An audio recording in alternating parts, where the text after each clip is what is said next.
Welcome, here I've got Samsung Galaxy A12 and I'm gonna show you how to turn on and off the camera grid lines at this device. So at first we have to tap on the camera button to open it, and for now we are in the standard photo mode. From here let's go to the left corner to this button. When we pick it, we can open the advanced camera settings. And now let's focus on useful features category.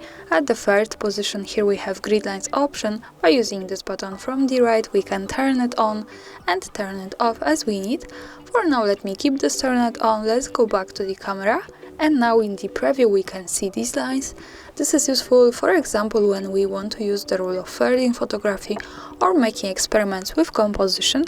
Also remember that these lines are not visible at the real picture, so when I take a photo and when I go here to the left to the gallery, we can see them at the real picture, so the grid lines are only to help us taking better photos. And of course when we don't need them, we can tap to the left corner once again and use this button to turn them off. So for now, in the preview, the grid lines have gone. And that's all. Thanks for watching, subscribe our channel and leave the thumbs up.